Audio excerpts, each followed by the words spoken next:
33 before 33 results. Every year on my birthday for the last 9 years, I've made a list of goals to achieve for the following year, with the number of goals corresponding to the age I'm going to turn. I'm a goal-oriented person, so I find this process of setting and pursuing goals to be very fulfilling.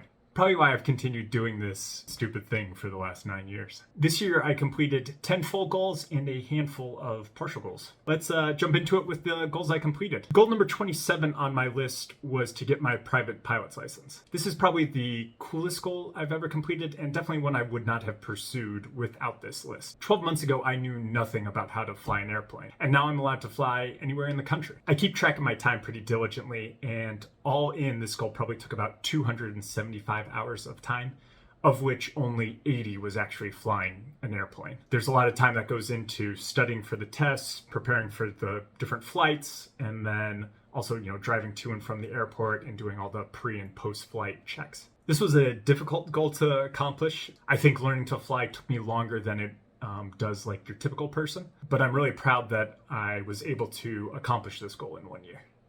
Goal number 3, 750 servings of fruit. I ended up with 755 servings of fruit, most of which came from fruit smoothies, as well as the avocado I get in Chipotle bowls, in the form of guacamole. Yes, avocado is a fruit. Do not put it in a fruit salad. Goal number 9 was the KT Challenge. This goal is named after my friend KT, who came up with a running training plan where you run 1 mile on the first day, and each additional run is just 1 mile further than the previous one. So 1 mile, 2 mile, 3 mile, and so on. When Katie was doing this, she made it all the way to 13 miles. I told her this was an idiotic way to train, but I was interested to see how far you could actually go with this if you kept it up. I made it to 25 miles before I called it quits. It was really cool though to kind of see my body adapt, and the ability to just do long run after long run after long run. It really seemed like every run was like the same difficulty as the previous one. Goal number 12 was to do $1 million in revenue for our business. We ended up doing $1.2 million in revenue over the last 12 months, which was a significant increase over last year. That increase is a reflection of the just increased knowledge and capabilities of everyone who works here, as well as the trust of the guys we contract for to kind of give us larger projects.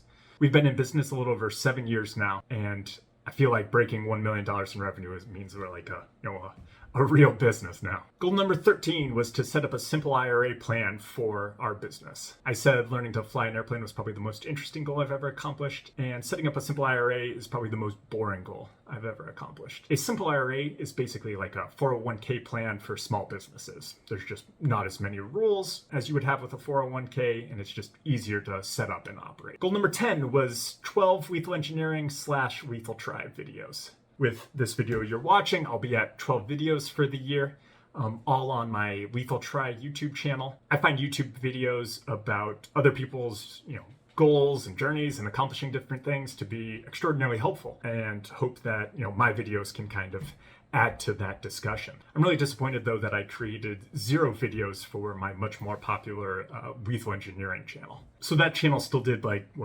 65,000 views despite not having any new uploads. Number 5 is 1 month of a continuous glucose monitor. A continuous glucose monitor is this thing kind of designed for diabetics. It measures blood glucose levels continuously. It's like this patch with a little needle that you inject onto your arm. Oh yeah, did not feel that at all. I don't think I used it as well as I should have. I definitely realized that, I shouldn't be drinking soda, as that tended to spike my blood glucose levels, but everything else didn't cause any sort of significant spikes. Goal number 25, donate 10% of income to charity. Alexis and I donated a little over 10% of our after-tax income to charity, mostly to GiveWell, which is a charity that reviews and finds the world's most effective charities. This is perhaps the most impactful goal on this list, but one I'm the most apathetic about. I only do it because 1, it's a goal on this list, and 2, I feel like good people donate to charity, so if we want to be, good people, we should donate to charity as well. I think that's the definition of virtue signaling. But whatever. Number 30, fix up yard landscaping. I used to consider lawn maintenance to be just a waste of time, but I guess now that I'm getting older, I've started taking pride in how my lawn looks. So this is what it looked like a year ago. It was in pretty rough shape, but it's much better now. And that's a result of a lot of hours of hard work, I guess, laying down the topsoil and the grass seed and mowing and setting up a sprinkler system so that all of that new grass seed gets the appropriate amount of water it needs. Also, a big shout out to my father-in-law who helped me remove these bushes in our side yard and install a vinyl fence. It was a lot of work and would have been a lot more work had he not been there. Goal number 33 was a surprise goal from my friends Katie and Zach. I gave them carte blanche to come up with any goal they could think of, and they decided to do the Hot Ones Challenge. Hot Ones is an interview show on YouTube where the host Sean Evans interviews celebrities and asks them questions while eating really spicy hot wings. So Katie and Zach bought all the spices, and we ate some cauliflower wings, and they asked me some really creative questions, which I did not have very creative answers to, if I'm going to be honest. The whole experience went a lot better than I thought it would. I pretty much avoided spicy foods my entire life and was pretty apprehensive about this, but it was more exhilarating than anything and was a fun way to spend an evening with friends. So those are the 10 goals I completed. Let's talk about the handful of goals that I partially completed. Goal number 2 was 2,000 servings of vegetables. I ate 1,730 servings of vegetables this year, a majority of which was in the form of kale chips. I ate 745 servings of kale, and 2 cups of kale constitute 1 serving. So that's 1,490 cups, which comes out to 93 gallons of kale. So imagine a 55-gallon drum full of kale and then another 55-gallon drum, but only 3/4 of the way full of kale.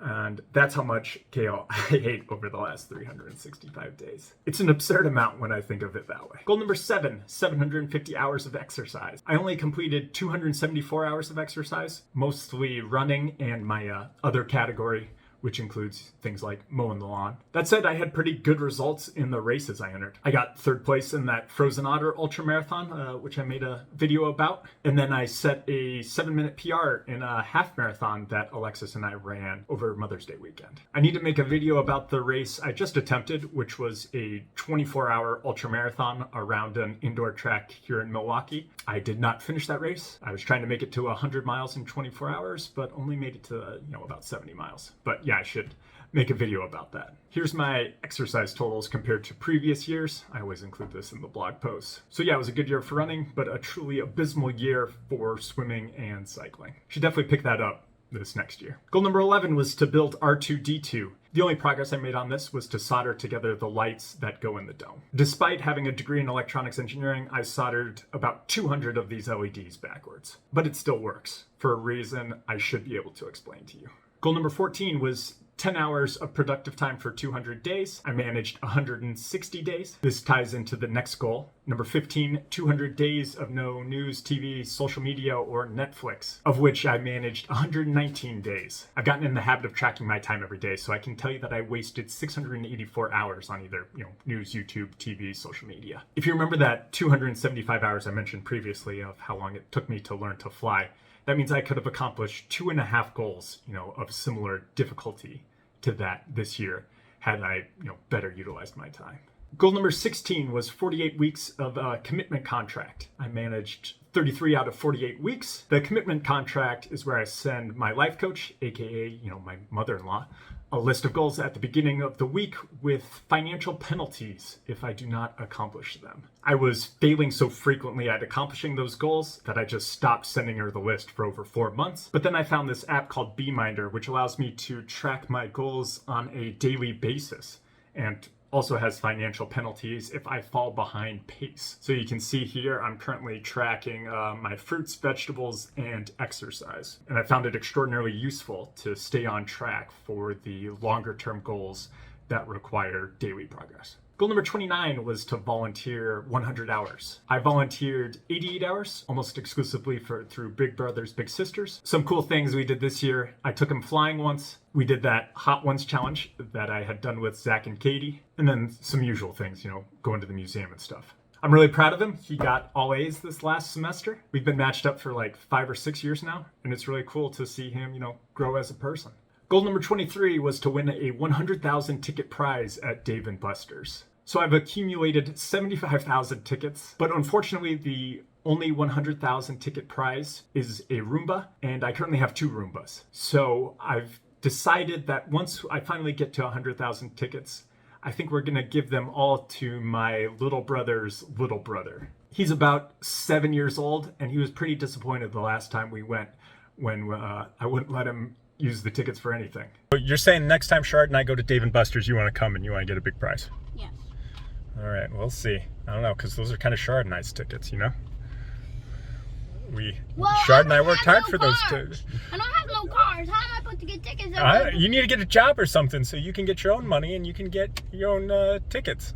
Number 32 was to read to my son for 10 minutes a day for 300 days. This is the goal I'm most disappointed I didn't accomplish. I definitely need to come up with a habit this next year of reading to him before bed. So it was a pretty good year on the goal front, but there's also all of these goals that I didn't accomplish.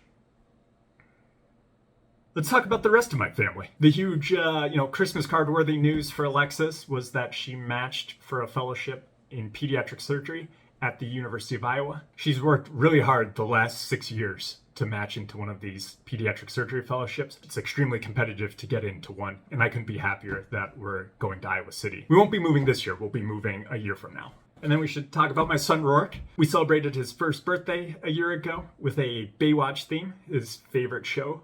If you have a Samsung TV, there's an entire channel dedicated to Baywatch. And when he was in charge of the remote, that's where we ended up. Being a father has been a very rewarding and terrifying experience. Rourke had a febrile seizure about 9 months ago, which is the scariest thing to ever happen to me. Came to find out they're really not that big of a deal, but it was terrifying in the moment. He also had 2 surgeries to open up one of his nostrils, which was completely blocked by cartilage. But he's doing really well now. He's up and walking and has a ton of energy and is learning a whole bunch of new words. So let's wrap it up.